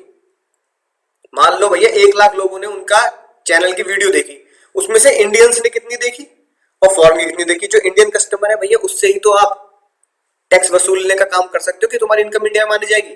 तो अभी तक इसका अता पता नहीं है, बनाने से मतलब है बना दिया, हवाई बातें हैं, बना दिया। पकड़ लो ओबामा को, ठीक है, तू भैया इंडिया में इनकम कमाई, तूने टैक्स दे, वो कहां पकड़ लोगे उसे, है कि नहीं बात। और पहले वो कहेगा मुझे ये बताओ कितने लोगों ने इंडिया में देखा, तो ये कहीं लिखा थोड़ी आता है कि व्यूअर कितने इंडिया में थे कितने कहां थे। तो भैया इस तरह का थोड़ा सा टिपिकल सा लॉ है, मुश्किल है थोड़ा, पर बना दिया तो बना दिया, कोई टेंशन वाली बात नहीं है। समझ चुके हैं सर, मजा ही आ गया। अगली बात देखो, अगली बात, अब अगली बात आई फेसबुक के लिए, फेसबुक के लिए और अमेजोन के लिए। भैया फेसबुक और अमेजोन पर ये आरोप लगते आए हैं कि फेसबुक भैया हमारा जो डेटा है ना वो बेच देता है। जैसे आपने फेसबुक पे लॉगिन किया, अपना फोन नंबर डाला, ईमेल डाला, वो डेटा फेसबुक का हो गया। ऐसे अमेजोन में आपने अपना लॉगिन किया, अपना फोन नंबर डाला अमेजोन पे और अपना ईमेल आईडी डाला, अमेजोन के पास आपका ईमेल आईडी और आपका फोन नंबर पहुंच चुका है। यानी कि अब आपका डेटा, आपका फोन नंबर एक बंदा और इस्तेमाल कर सकता है, अमेजोन और फेसबुक। फेसबुक पे तो ये इल्जाम लगते आए हैं कि फेसबुक क्या करता है, डेटा का गलत इस्तेमाल करता है और डेटा को अनऑथराइज, इलीगली यूज कर लेता है, राइट, या बेच देता है किसी और को, जिसके थ्रू हमारे पास क्या आते रहते हैं, मैसेज आते रहते हैं। और अब देखते हो आपके फोन में एसएमएस आ रहे हैं, तो कई एसएमएस ऐसे होंगे, ऐसी कंपनीज के होंगे जहां पे आप कभी गए नहीं, आपने कभी नाम भी नहीं सुना, इसका एसएमएस आ रहा है, भैया ये ले लो, ये वाला प्रोडक्ट ले लो, या हमसे ये सर्विस ले लो। आप कहोगे यार ये पता नहीं मेरे पास, इनके पास हमारा नंबर कहां से आता है, होता नहीं होता था, हाँ सर होता तो है, पता नहीं कहां से पकड़ लेते हैं हमारा नंबर। स्पैम से कॉल आते रहते हैं, स्पैम कॉल्स, है ना, राइट। ट्रू कॉलर पे दिखता भी रहता है कि भैया ये स्पैम है, इतने लोगों ने इसे स्पैम घोषित कर रखा है। तो इनके पास नंबर कहां से आते हैं हमारे, पता कहां से आते हैं, यहां से आते हैं, यहां से, ठीक है। अब एक तो बात ये इलीगल है, लेकिन मान लो चलो अगर फेसबुक ने क्या किया, फेसबुक ने इंडिया के कस्टमर्स का, ठीक है, चलो फिर से एरो, राइट, ऐसे लगाते हैं ना, ये ऐसे, कस्टमर ऑफ इंडिया है ना, साथ साथ लिखते जाना, कस्टमर ऑफ इंडिया और आईपी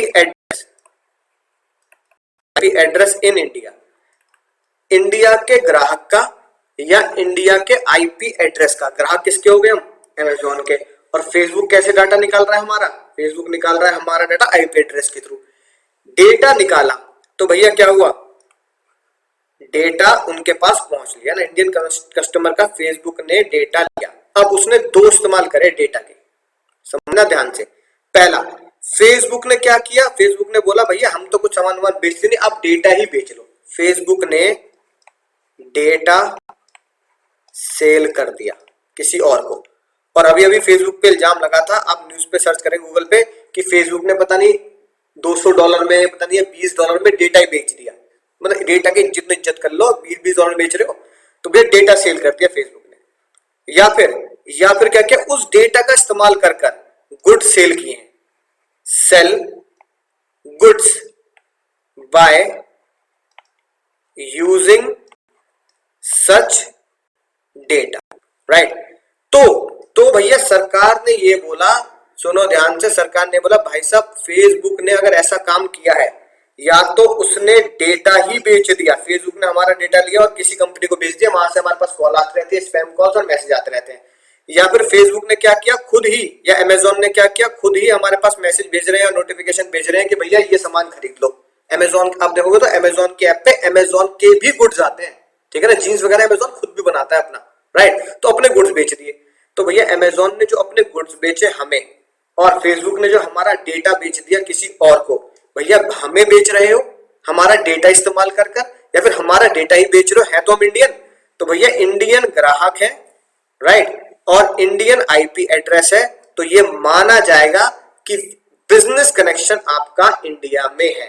तो इन दोनों पॉइंट में क्या मानेंगे हम, इन दोनों पॉइंट में आपको मानना पड़ेगा देयर इज अ बिजनेस राबता इन इंडिया, की आपका बिजनेस इंडिया में है, और बिजनेस कनेक्शन अगर इंडिया में है तो आपको इंडिया में सेक्शन 9 के तहत इनकम एक्रूड मानी जाएगी और आपको टैक्स देना पड़ेगा।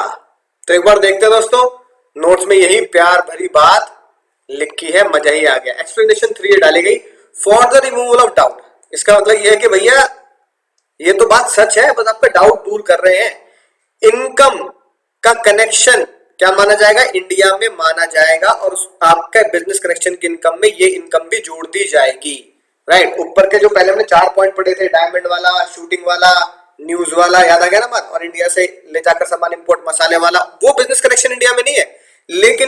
लेकिन ये आया लॉ यूट्यूब, फेसबुक और अमेजोन की वजह से, इन तीनों की वजह से इस लॉ को बनाया गया और कहा गया भैया इन केसेस में बिजनेस कनेक्शन इंडिया में माना जाएगा। क्या सर? बिजनेस कनेक्शन में इंक्लूड होगी income, advertisement and ad display हो रहा है, किसको हो रहा है? एक ऐसे ग्राहक को जो इंडिया में रहता है कि नहीं बात, या जिसका आईपी एड्रेस इंडिया में है। दूसरा, आप डेटा सेल कर रहे हैं किसको? जो इंडियन रेजिडेंट है या फिर उसका आईपी एड्रेस इंडिया में है, राइट। डेटा सेल करने के बाद गुड्स ही सेल कर रहे हैं, ठीक है ना। क्या यूज कर कर? वही डेटा यूज कर कर, राइट। और वो किसके पास जा रहे हैं? डेटा किसका है? जो पर्सन रिजाइड इन इंडिया या फिर इंटरनेट आईपी एड्रेस इंडिया का है। दोस्तों बात बिल्कुल समझ में आ चुकी होगी। टुच्ची मुच्ची बात थी, जो ऊपर एसआर के बनाया है वही आपको नोट करना है। और आखिरी बात बिल्कुल सिंपल है, क्लैरिफिकेटरी पॉइंट है। इफ एनी रेजिडेंट, अगर कोई भी पर्सन इंडिया का रेजिडेंट है, जैसे आप और मैं, हम रेजिडेंट हो गए। कैसे रेजिडेंट हो गए सर? 6(1) से हम क्या बन चुके हैं? रेजिडेंट बन चुके हैं। सेक्शन 6 सबसेक्शन 1 से हम रेजिडेंट बन चुके हैं, राइट। अगर भैया हम रेजिडेंट हैं और हमने गिफ्ट किया है कोई भी अमाउंट या कोई भी प्रॉपर्टी, है ना, या तो पैसा गिफ्ट कर दिया मैंने, या मान लो किसी को मैंने कोई घर गिफ्ट कर दिया, किसी को मैंने कोई ज्वेलरी गिफ्ट कर दी। अब वो जो गिफ्ट गया है वो कहां गया है? Outside India. यानी मैंने ज्वेलरी बाहर बेच दी, कैश बाहर बेच दिया, तो माना जाएगा कि उस वो जो गिफ्ट है, राइट, या जो इनकम है वो कहां एक्रू अराइज हुई है? वो एक्रू और अराइज हुई है इंडिया से। यानी कि एक रेजिडेंट, सिंपल सा, एक रेजिडेंट किसी नॉन रेजिडेंट को आउट ऑफ इंडिया क्या देता है? गिफ्ट देता है। एक नॉन रेजिडेंट को गिफ्ट देता है, राइट, और वो पर्सन का है आउटसाइड इंडिया रहता है, राइट। तो इस गिफ्ट को इंडिया में क्या किया जाएगा? Taxable in India, right. यानी कि नॉन रेजिडेंट का वो जो गिफ्ट है, उस गिफ्ट को हम क्या मानेंगे? इनकम मान लेंगे, एक्रू और अराइज इन इंडिया। कि आपने वो गिफ्ट जो कमाया है वो इंडिया में कमाया और इस गिफ्ट पर टैक्स देना पड़ेगा। आपको लगता है सर गिफ्ट पे टैक्स लगता है? बिल्कुल लगता है। हम आगे जाके डिटेल में गिफ्ट टैक्स का पूरा टॉपिक पढ़ेंगे, जिसमें आपको ये बात समझ में आएगी। यही सेक्शन हमें पढ़ेंगे 56(2)(x। अभी फिलहाल आप छोड़ सकते हैं सेक्शन। उसमें आपको ये बताया जाएगा कि कौन कौन से गिफ्ट में टैक्सेबल है। यानी इस बात की तो श्योरिटी हो गई कि इंडिया में गिफ्ट पर भी क्या लगता है? टैक्स लगता है। तो चलिए दोस्तों देखते हैं आपके मैथ में क्वेश्चन क्या कहते हैं। सबसे पहले देखते हैं सर इलिस्ट्रेशन 16। बहुत बहुत बहुत इंपॉर्टेंट है, शानदार क्वेश्चन है। एक बार पढ़ के देखेंगे, मजा ही आ जाएगा। मिस्टर डेविड है, मुद्दे मुद्दे की बातों को हाईलाइट करेंगे, एग्जाम में आप अंडरलाइन कर सकते हैं। एक तो इंडियन सिटीजन है, बहुत बढ़िया बात कही। 40 साल की उम्र है। उम्र वगैरह का तो निर्णय आपको बताइए, उम्र की सीमा हो, जन्मों का हो बंधन। कहां पे देखते हैं सर? जब हम स्लैब रेट का टैक्स देते हैं। सबसे खतरनाक बात जो है वो ये है गवर्नमेंट एम्प्लॉय, क्योंकि अभी हमने सेक्शन 9 में पढ़ा है गवर्नमेंट एम्प्लॉय के बारे में, है ना। गवर्नमेंट एम्प्लॉय है और वो इंडिया छोड़ के चले गए हैं फर्स्ट टाइम 31/3/2020, राइट। 31/3/2020 को इंडिया छोड़ के चले गए सर। इसका मतलब हमारे एग्जाम में जो 20-21 आ रहा है उसमें पता नहीं क्या होगा। और वो कहां जॉब कर रहे हैं? इंडियन गवर्नमेंट है और कनाडा में जाके जॉब कर रहे हैं हाई कमीशन में। सबसे मजेदार बात, he did not visit India any time during the previous year. यानी कि प्रीवियस ईयर 20-21 में वो इंडिया आए नहीं। इस बात से पता लगता है? प्रीवियस ईयर 20-21 में इंडिया नहीं आए तो सेक्शन 6 सबसेक्शन 1 ये बोलता है आप इंडिया में 182 डेज या मोर होंगे तो ही आप इंडिया के रेजिडेंट बनेंगे। अब ये तो एक भी दिन इंडिया में नहीं है, तो भाई साहब डेविड 20-21 में बन के नॉन रेजिडेंट बन गए सर, मजा ही आ गया। यानी सेक्शन 6 ये बात कहता है। फिर इसी के साथ ही एक ही थाली के चट्टे बट्टे हैं सेक्शन 5। सेक्शन 5 ये बोलता है नॉन रेजिडेंट इंडिया में कब टैक्स भरेगा? अगर वो इंडिया में अर्न करेगा या फिर इंडिया में फर्स्ट रिसीव करेगा, तभी टैक्स भरता है। अर्न आउटसाइड इंडिया और रिसीव आउटसाइड इंडिया पर उसे टैक्स नहीं भरना। यानी कि एक तीर से दो शिकार तो हो चुके हैं। सेक्शन 6 और सेक्शन 5 दोनों की इंफॉर्मेशन हमें मिल चुकी है। और तीसरी बात, क्योंकि उसे इंडियन गवर्नमेंट एम्प्लॉय कह दिया, जो गवर्नमेंट एम्प्लॉय विदेश में जाके जॉब कर रहा है, राइट, तो इंडियन गवर्नमेंट की तरफ से उसे सैलरी मिल रही होगी, तो ऑटोमेटिकली उसने आपसे सेक्शन 9 भी पूछ लिया। यानी एक तीर से 3 शिकार करते दोस्तों, एक तीर से 3 शिकार। कैसे सर? 6 से वो नॉन रेजिडेंट है तो सिर्फ अर्न इन इंडिया और फर्स्ट रिसीव्ड इंडिया पे टैक्स देगा। और सेक्शन 9 अगर लगता है तो हम ये बोलेंगे नॉन रेजिडेंट होते हुए भी, क्योंकि कंट्रोल नेक्सस इंडियन गवर्नमेंट के पास है, तो सैलरी टैक्सेबल होती है, अलाउंसेस और परक्विजिट टैक्सेबल नहीं होते, साथ में उसकी इनकम दे रखी है। अब ये इनकम दे रखी है, हमें इसका पूरा का पूरा कैलकुलेशन करना है, क्या मानकर कि एक तो भाई साहब क्या है, नॉन रेजिडेंट है, नॉन रेजिडेंट मानकर। तो नॉन रेजिडेंट कब टैक्स देता है, अर्न इन इंडिया पे राइट लगता है, फर्स्ट रिसिप्ट इन इंडिया पे राइट लगता है। ध्यान से देखेंगे दोस्तों, सैलरी सैलरी मिल रही है इंडियन गवर्नमेंट एम्प्लॉय, बाहर जाके जॉब कर रहा है, सैलरी टैक्सेबल होगी, ठीक है, एज पर सेक्शन 9 के हिसाब से। फॉरेन अलाउंसेस सेक्शन 9 के अंदर हमने पढ़ा था सैलरी टैक्सेबल है, अलाउंस और परक्विजिट टैक्सेबल नहीं है, ये टैक्सेबल नहीं होंगे। Interest on FD in bank in India, यानी कि इंडियन बैंक से इंटरेस्ट कमा रहा है, ये कौन सी इनकम होगी sir, earn in India. Sir earn in India होगी तो अर्न इन इंडिया है तो भैया टैक्स लगेगा, राइट लगा दिया हमने इसके आगे, मजा ही आ गया सर। आगे बताओ, income from agriculture in Nepal, अभी बताओ इंडिया नेपाल में है या नेपाल इंडिया में है, सर दोनों अलग अलग है, इसका मतलब कौन सी इनकम हुई, earn plus receive outside India. और earn plus receive outside India जो इनकम होती है एक नॉन रेजिडेंट के लिए, एक नॉन रेजिडेंट के लिए वो क्या होती है, टैक्सेबल नहीं होती, एग्जेम्प्ट होती है। अगली बात, house property in Nepal, Nepal के हाउस प्रॉपर्टी से ही पैसा कमाया, ये भी क्या होगी sir, earn plus receive outside India, तीसरी कैटेगरी। तो आउटसाइड इंडिया में भी हम टैक्स नहीं देंगे, आप इंडिया में टैक्स नहीं वसूल सकते। कायदे से देखा जाए, कायदे से देखा जाए तो भाई साहब मिस्टर डेविड की ये इनकम इंडिया में टैक्सेबल है, सैलरी किसकी वजह से, सेक्शन 9 की वजह से, है कि नहीं बात। फॉरेन अलाउंस एग्जेम्प्ट है, परक्विजिट्स होते हैं यानी कि फैसिलिटी होती वो भी एग्जेम्प्ट होती, यानी कि ये वाला लॉ हमने कहां सीखा था, याद आ गया, टाइगर, टाइगर जिंदा है सर, टाइगर जिंदा है, टाइगर वाला एग्जांपल जैसा पोलैंड में, वही बात है ना।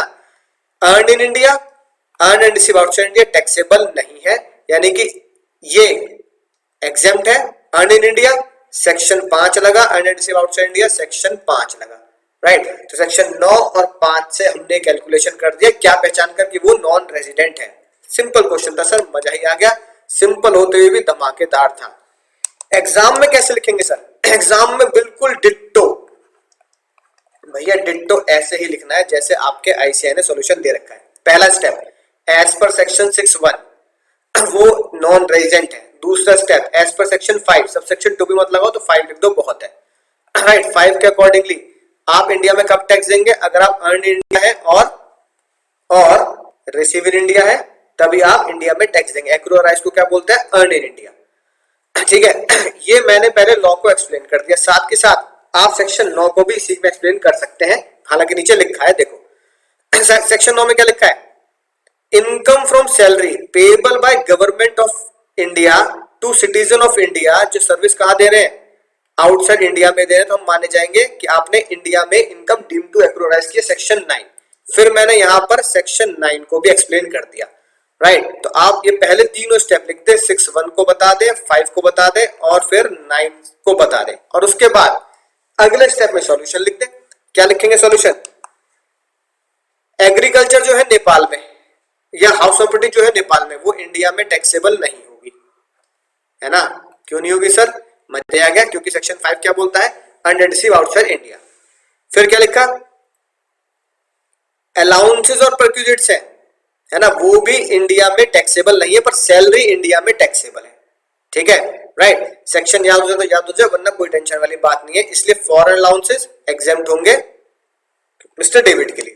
तो मिस्टर डेविड के लिए कायदे में देखा जाए तो देखो टोटल, फिर अगला एक टेबल बनाएंगे एग्जाम में, ऊपर मैंने लॉ को एक्सप्लेन किया, फिर मैंने टेबल बना दी, salary computed as per section 9 taxable in India, और ये सेक्शन 5 के अकॉर्डिंगली अर्न एंड या फिर earn in India interest. Total income उसकी कितनी हो गई, 6 लाख रुपए उसने इंडिया में टैक्स भरना है, 6 लाख रुपए की इनकम पर, तो टोटल इनकम 6 लाख। तो चलिए दोस्तों इलस्ट्रेशन 6 की तरफ तो हम हो चुके हैं, 7 की तरफ आते हैं, राइट। क्या है देखते हैं, miss Vividha paid sum of $5,000 to mister Kulashekhara. Kulashekhara तो मतलब ऐसे नाम लग रहे हैं जैसे श्रीलंका की क्रिकेट टीम के हो, है ना, उनके तो नाम होते हैं ऐसे। मैनेजमेंट कंसल्टेंट प्रैक्टिसिंग इन देखा कोलंबो आ गया ना। अरे नाम से पहचान लेते हम कौन से देश का आदमी हो। कोलंबो यानी श्रीलंका का है, राइट। फाइनेंस वगैरह का बढ़िया काम करते हैं। Payment was made in Colombo, payment Colombo में हुई यानी कि पैसा कोलंबो में भेजा गया है। मिस्टर कुलक्षेत्र इंडिया में क्या है, इंडिया में भाई साहब नॉन रेजिडेंट है, इंडिया में नॉन रेजिडेंट है, कोई बात नहीं, यानी कि यहां से पैसा इंडिया में से पैसा वहां ही भेजा गया है। कंसल्टेंसी रिलेटेड, कंसल्टेंसी यानी कि जो मिस्टर के हैं वो एक तो कंसल्टेंट है यानी कि सर्विस देते हैं, और प्रोजेक्ट भी कहाँ है, इंडिया में। एग्जाम में अगर ये कीवर्ड पहचानेंगे तो कभी गलती नहीं होगी। इसका मतलब क्या है, याद करो, मुटेटिस मुटेंडिस मुटेटिस मुटेंडिस मुटेटिस मुटेंडिस, याद आ गया, राइट। अगर कोई भी इंडिया का पर्सन रेजिडेंट हो या कोई भी नॉन रेजिडेंट हो और वो किसी बाहर से, यानी कि याद आ गया ना स्लमडॉग करोड़पति, है कि नहीं बात, किसी भी फॉरेन से बाहर से क्या लेता है, सर्विस लेता है, और हम उसके बदले क्या पे करते हैं उसको, सर्विस के बदले फीस, याद आ गई बात, लोन के बदले इंटरेस्ट, ठीक है, और पेटेंट के बदले रॉयल्टी। तो यहां पे सर्विस की बात चल रही है सर। अगर कोई भी फॉरेनर हमें सर्विस देता है और हम उसे फीस देते हैं तो उस फीस को deemed to be accrue arise in India माना जाएगा। सेक्शन 9 के अकॉर्डिंगली वो इनकम इंडिया में मानी जाएगी और आपको इंडिया में टैक्स देना पड़ेगा। लेकिन एक सबसे बड़ी शर्त क्या थी सर, कि वो जो सर्विस है जो हमें मिल रही है उसका इस्तेमाल कहां होना चाहिए, it should be use in India. अगर ये बातें पूरी होती है तो सेक्शन 9 के अकॉर्डिंगली जितना भी पैसा दिया गया है सर्विस के नाम से $5000 वो इंडिया में डीम्ड टू बी, मानो या ना मानो मानना पड़ेगा, इंडिया में आपने कमाया और उस पर इंडिया में टैक्स देना पड़ेगा, टीडीएस कटेगा, है बात, केक कटेगा, सब में बटेगा, टीडीएस कटेगा, राइट। चाहे मिस्टर के का बिजनेस प्लेस इंडिया में हो या ना हो, हमें से कोई मैटर नहीं करता, राइट। तो देखो इसके ऊपर सेक्शन 9 लगेगा और यही बात देखो लिखी है। पहले आपको यही दिखा देता हूं सीधा, इन द इंस्टेंट केस, पहले ऊपर लॉ का एक्सप्लेन किया, राइट, यानी ये तो हो गया स्टेप नंबर 1। स्टेप नंबर 1 में हमेशा की तरह मैंने क्या किया, सेक्शन 9 लॉ को एक्सप्लेन कर दिया, ठीक है। और ये मेरा हो गया स्टेप नंबर 2 जिसमें मैंने भैया अपर केस से कंपेयर करके कंक्लूजन दे दिया। Since the service were utilise in India, main point तो ये कि सर्विस कहां होनी चाहिए, यूटिलाइज होनी चाहिए इंडिया में, और पेमेंट रिसीव किए नॉन रेजिडेंट हो कहीं भी की हो तो वो chargeable to tax in the hands of India, है ना, उनके हैंड में इंडिया में टैक्सेबल होगा क्योंकि उसे माना गया deem to accrue arise in India, right. ये तो मैंने सॉल्यूशन दे दिया। लॉ को एक्सप्लेन करते टाइम पे मैंने क्या लिखा, non resident chargeable to tax in respect of income received outside India only if such income accrue arise in India. किसी नॉन रेजिडेंट को इनकम होती है एक्रूअराइज इंडिया में है तो भैया आपको इंडिया में टैक्स देना पड़ेगा। सेक्शन 9 ये बोलता है अगर आपने फीस, है ना, ली है, जिसके लिए आपने सर्विस कहां दी है, टेक्निकल या कंसल्टेंसी सर्विस दी है, और उस सर्विस का जो यूज है वो कहां हो रहा है, इंडिया में हो रहा है, right. Service utilise in India, ये लिखी बात, इंडिया में हो रहा है। अगर ये मोटी मोटी बातें पूरी है तो आपको सेक्शन 9 लग जाएगा, चिपक जाएगा और बोला जाएगा आपकी income deemed to accrue arise in India, यानी कि आपने $5000 जो कमाए हैं वो एक्रूअराइज यानी इंडिया में कमाए हैं, तो वो नॉन रेजिडेंट जो भी होगा उसे इंडिया में टैक्सेबल किया जाएगा, उसकी इनकम इंडिया में कमाई मानी जाएगी। तो जो बात सेक्शन 9 में लिखी है वही आपको यहाँ पर याद करनी है, चाहे यहां से याद कर लीजिए, और इस तरीके से आपको एग्जाम में लिखकर आना है। ICAI गीता है, गीता आपको बिल्कुल गीता के हिसाब से आंसर लिख के आने हैं। तो चलिए दोस्तों क्वेश्चन की तरफ बढ़ते हैं। क्वेश्चन नंबर 4 पे आते हैं सर, ध्यान से पढ़ें क्या लिखा है। आपको बताना है टिर्यू है या फॉल्स है, right. Income deemed to accrue और arise in India to non resident by the way of interest, royalty, fees for technical service, taxed irrespective of territorial nexus. क्या मतलब हुआ सर, किसी नॉन रेजिडेंट को आपने कुछ पैसे दिए, क्यों, ये आप मान लो, आपको उस नॉन रेजिडेंट ने या तो लोन दिया होगा या पेटेंट दिया होगा यानी राइट टू यूज, या फिर उसने कोई सर्विस टेक्निकल सर्विस दी होगी।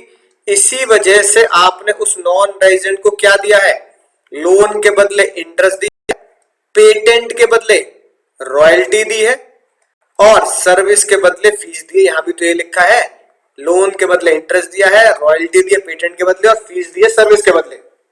तो उस नॉन रेजिडेंट को जो आप ये पैसा दे रहे हैं, उस नॉन रेजिडेंट के लिए वो इनकम सेक्शन 9 के accordingly deemed to be accrue और अराइज यानी कि deemed to be earn in India मानी जाएगी, चाहे चाहे उसका इंडिया में कोई प्लेस ऑफ बिजनेस ना हो। बात सच है झूठ है? बिल्कुल सच है सर। बस एक छोटी सी बात याद रखनी है कि बस वो जो भी पर्सन आप उसका लोन वगैरह पेटेंट वगैरह सर्विस वगैरह यूज कर रहे हैं वो कहां होना चाहिए, इन इंडिया, यानी कि सर्विस वगैरह इंडिया में होनी चाहिए, राइट, या इंडिया के लिए यूज होनी चाहिए, है ना, इन इंडिया या फिर यूज फॉर इंडिया। तो देखो ये बात बिल्कुल सच है, यानी कि हम इस क्वेश्चन में अगर लिखा नहीं तो मान लेंगे भैया उसका जो सर्विस का इस्तेमाल है कहां हो रहा है, इंडिया में ही हो रहा है। तो देखो क्या लिखी है बात, यही बात लिखी जो हमने पढ़ ली सर। स्टेटमेंट इज 100% सच। रीजन, इनकम चाहे इंटरेस्ट से हो किसी नॉन रेजिडेंट की, रॉयल्टी की आप दे रहे हो या फीस की दे रहे हो टेक्निकल सर्विस की वजह से, आप उसे इंडिया में ही मानेंगे एज पर सेक्शन 9 और उस टोटल इनकम यानी उस फॉरेनर की टोटल इनकम में वो इनकम इंक्लूड की जाएगी और उसे इंडिया में टैक्स देना पड़ेगा, चाहे सबसे खतरनाक बात, चाहे वेदर और नॉट, चाहे उसका प्लेस ऑफ बिजनेस इंडिया में हो या ना हो, उसका बिजनेस कनेक्शन इंडिया में हो या ना हो, राइट, और वेदर और not non resident service rendered service in India, right, चाहे वो खुद इंडिया में सर्विस देने आया हो या ना आया हो, यानी कि उसने वहीं से ही लैपटॉप के थ्रू इलेक्ट्रॉनिक मीडिया के थ्रू इंडिया में सर्विस प्रोवाइड कर दी, सॉफ्टवेयर सर्विस, ठीक है ना, चाहे उसने इंडिया में यानी इसका मतलब वो इंडिया में आया ही ना हो, इससे हमें कोई मतलब नहीं है। यानी इन शॉर्ट, इन इफेक्ट मतलब आंसर क्या लिखेंगे, in short income by the way of fees technical service interest royalty from the service utilise in India. अगर सर्विस वो सर्विस का यूज इंडिया में हो रहा है और वो चाहे बाहर से बैठ के दे रहा हो चाहे इंडिया में उसका बिजनेस हो या ना हो, प्लेस ऑफ बिजनेस हो या ना हो, आप उसे मानेंगे डीम्ड टू बी एक्रू और अराइज इन इंडिया। मुद्दे की बात क्या है सर, ये जो ग्रीन पेन से मैंने हाईलाइट करी है, सर्विस का यूटिलाइजेशन इंडिया में होना चाहिए, राइट। मेरे दोस्तों बात बिल्कुल समझ में आ चुकी होगी, इसी तरीके से आपको एग्जाम में लिख के आना है। मजा ही आ गया सर।